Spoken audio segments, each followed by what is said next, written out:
बहुत समय पहले की बात है। एक चुड़ैल ने एक गांव पर हमला कर दिया था। तब गांव वालों ने किसी तरह उसे पकड़ लिया था और उसका सर उसके धड़ से अलग कर दिया था और उसके सर को धड़ से अलग अलग दफन कर दिया था। फिर कुछ सालों के बाद एक मजदूर जंगल में खुदाई कर रहा होता है। तभी खुदाई करते करते उसे कुछ बाल दिखाई देते हैं। अरे ई का है, ये बाल किसके हैं? फिर गोपी उन बालों को पकड़कर खींचने लगता है। तभी उसके हाथ में उस चुड़ैल का सर आ जाता है। अरे मर गया रे, ये क्या चीज है? ये तो किसी का सर है। हाय रे, अब क्या करूं?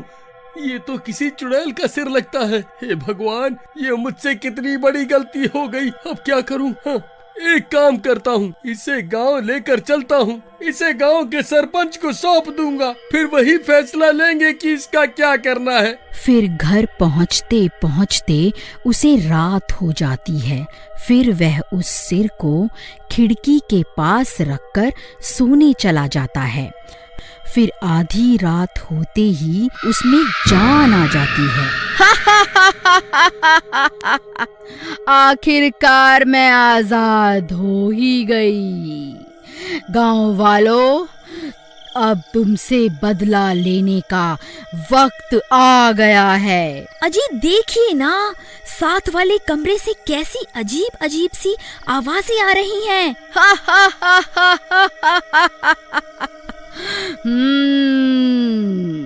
अरे मर गए रे, कहीं उस सिर में जान तो नहीं आ गई? अजी आप किस सिर की बात कर रहे हो जी? हाँ, जब मैं जंगल में खुदाई कर रहा था तब मुझे एक सिर मिला था। मैं उसे घर ले आया, सोचा था सरपंच को सौंप दूंगा, लेकिन रात हो गई तो इसे घर पर ही रख लिया। अरे नास मिटे, चुड़ैल का सर घर पे क्यों ले आया? हे भगवान, अब क्या होगा? तभी वह सिर उनके कमरे में आ जाता है। अच्छा, तो तू ही है जिसने मुझे आजाद करवाया है। हाँ जी चुड़ैल जी, मैंने ही आपको जमीन से बाहर निकाला था। कृपा करके हमें छोड़ दो। ठीक है, तेरी वजह से ही मैं आजाद हुई हूँ, इसलिए तुझे छोड़ रही हूँ। लेकिन उससे पहले तुझे मेरा एक काम करना होगा। तुझे वापस उसी जगह पर जाकर मेरा धड़ भी खोद कर निकालना होगा। अरे मर गए रे, अब क्या करूं? नहीं नहीं चुड़ैल जी, मैं ऐसा नहीं कर सकता। तो फिर ठीक है, मरने के लिए तैयार हो जा। मैं सबसे पहले तेरी पत्नी का सिर खाऊंगी, फिर इसके धड़ पर अपना सर जोड़ूंगी।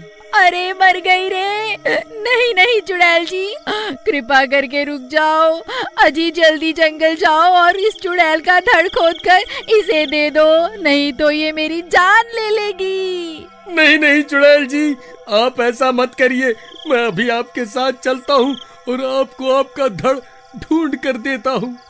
फिर वह कटा हुआ सिर और गोपी आधी रात को जंगल की ओर चल देती हैं। फिर उसी जगह पहुंचकर धड़ की तलाश शुरू कर देता है।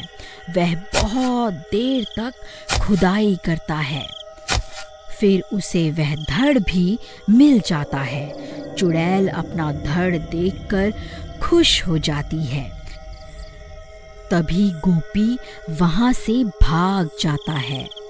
फिर वह कटा हुआ सर उस गड्ढे में चला जाता है और देखते ही देखते पूरी की पूरी चुड़ैल गड्ढे से बाहर निकल आती है।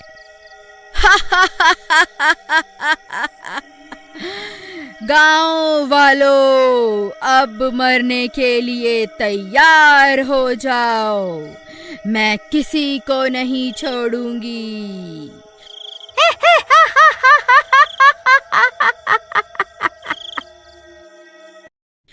फिर गोपी भागता भागता सीधा सरपंच के घर पहुंच जाता है। अरे सरपंच जी, दरवाजा खोलो, अनर्थ हो गया है, वह सिरकटी चुड़ैल वापस आ गई है। फिर सरपंच अपने घर से बाहर आता है। फिर गोपी उसे सारी बात बताता है। हे भगवान, ये क्या अनर्थ हो गया? हमने उस चुड़ैल के 2 टुकड़े किए थे, अब वह बदला लेने के लिए वापस जरूर आएगी। हमें अभी कुछ ना कुछ करना होगा। तभी वह चुड़ैल जंगल से निकलकर वापस गांव में आ जाती है। ए गांव वालों, कहाँ छुप कर बैठे हो? तुम लोगों ने किस तरह मेरे 2 टुकड़े किए थे?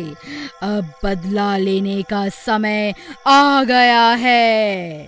सब गांव वाले छुप छुप कर उसे देखते रहते हैं और वह चुड़ैल अपने शिकार की तलाश में गांव की गलियों में घूमती रहती है। सरपंच जी, वह देखिए, वह चुड़ैल गांव वालों की तलाश में इधर उधर घूम रही है। अगर कोई गांव वाला इसे मिल गया तो ये उसका सिर धड़ से अलग कर देगी। भाई, किसी के पास कोई तरकीब है तो बताओ, वरना सुबह होने तक कोई नहीं बचेगा। सरपंच जी, मेरे पास एक तरकीब है। हम इस चुड़ैल को उस पुराने घर में कैद कर सकते हैं। मैं इस चुड़ैल का भोजन बनकर उस घर में जाता हूँ, ये मेरा शिकार करने वहाँ जरूर आएगी। फिर इतना बोलकर भीमा भागकर उस घर के बाहर पहुँच जाता है और उस चुड़ैल को पुकारने लगता है। ए चुड़ैल, देख, तेरा काल यहाँ खड़ा है। मैंने ही तेरे 2 टुकड़े किए थे, इतनी जल्दी भूल गई क्या? अच्छा हुआ जो तू खुद मेरे सामने आ गया। मुझे कब से तेरी तलाश थी। रुक, तुझे अभी बताती हूँ।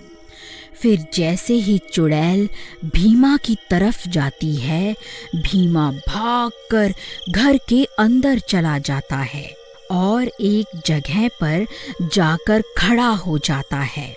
उस घर की छत पर गोपी और शिवा पहले से मौजूद होते हैं।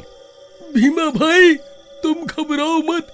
जैसे ही चुड़ैल तुम्हारे करीब आएगी, हम तुम्हें ऊपर खींच लेंगे।